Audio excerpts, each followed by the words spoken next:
Récemment, je discutais avec un client qui me disait qu'il avait des soucis pour closer parce que ses prospects n'étaient pas assez qualifiés. Donc, je me suis dit que ça pouvait être intéressant que j'en fasse une vidéo et qu'on essaye de creuser ensemble le problème du coup de ce cas. Peut-être que vous êtes aussi du coup confronté à cette problématique. Donc, on va essayer de décortiquer directement ça ensemble. Ok, donc là, dans ce cas de figure, du coup, mon client aujourd'hui, du coup, a des rendez-vous, OK, mais il n'arrive pas à closer, d'accord? Là, ça bloque. Il me disait qu'il avait un taux de closing du coup à moins de 20. Un bon taux de closing, je dirais que c'est plus de 20, 25. Et après voilà, il y a des questions à se poser quand c'est en dessous.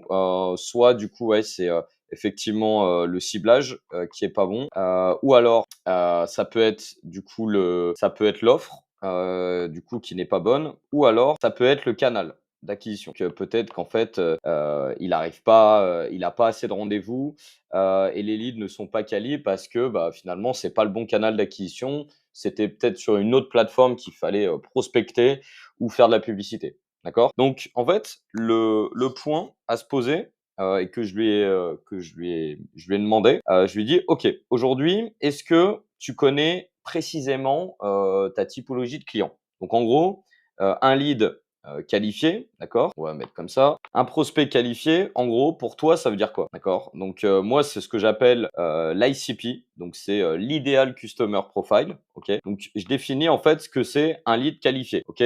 C'est quel type d'entreprise? Donc la niche. Ensuite, c'est qui à l'intérieur l'interlocuteur avec qui tu veux échanger et parler, du coup, de tes services. Donc, on va appeler ça le job title, OK?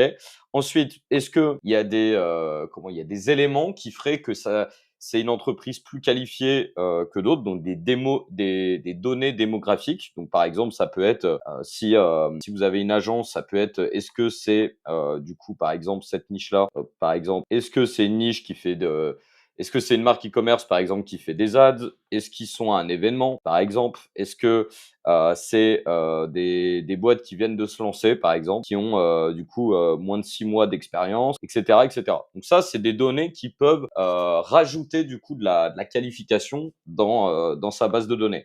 D'accord? Et en fait, aujourd'hui, c'était pas du tout, lui, son cas de figure, c'était pas du tout un problème, d'acquisition. OK?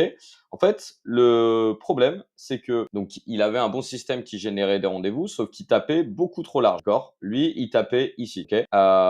Et du coup, ce qui se passait, c'est que donc là, call, OK? Là, il avait ses leads, il contactait, une cible beaucoup trop large qui était les PME. Mais en fait, PME, pour moi, ça veut rien dire. Il faut vraiment, segmenter. Par rapport à ça, là, il y avait un souci aussi, du coup, de relance avant. OK, donc on va mettre plutôt comme ça. OK, donc avant le rendez-vous, il avait zéro process de relance, donc il avait des no-show, d'accord? Entre les 2, j'ai même vérifié qu'il y avait du coup, il y avait pas de question de préqualification pour prendre rendez-vous avec la personne. Donc pareil, moi ça, c'est un conseil que je vous donne, quand vous avez du coup un lead qui prend rendez-vous. OK. Moi, je vous conseille, du coup, avant de prendre rendez-vous, ici, de mettre des questions, OK, de préqualification. Donc ça peut être, par exemple, le CA de la personne, ça peut être, son site web, OK. Comme ça vous permet de préparer le rendez-vous. Ses réseaux sociaux, par exemple, son compte Instagram, son compte, LinkedIn, et cetera, et cetera. Sa problématique, on va mettre pain, OK. Ses objectifs, OK, voilà, et cetera, et cetera. Donc ça peut être super important et aussi le timing/budget. On va mettre tac. Par exemple, voilà, si vous trouvez des solutions, qui, solutionnent, ces problématiques, quel serait aujourd'hui un budget alloué, sur lequel vous serez prêt à vous aligner? Donc moi, ça, c'est des questions que je pose. C'est important, voilà, pour savoir si vraiment il y a une intention d'achat derrière.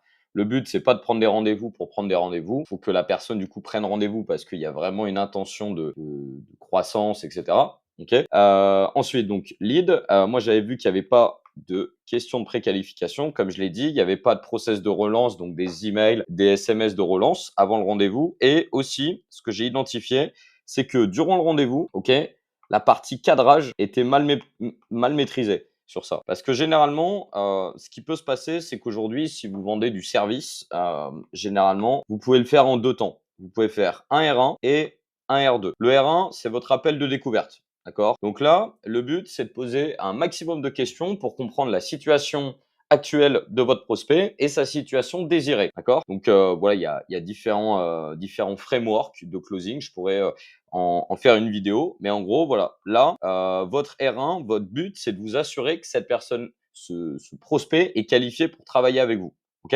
Donc le timing, le budget, quelles sont leurs problématiques, qu'est-ce qu'ils ont essayé, qu'est-ce qui a marché, qu'est-ce qui a pas marché. Voilà, plein de questions en fait là-dessus qui va vous permettre du coup de savoir si cette personne est quali ou pas. OK? Et vous préfiltrez.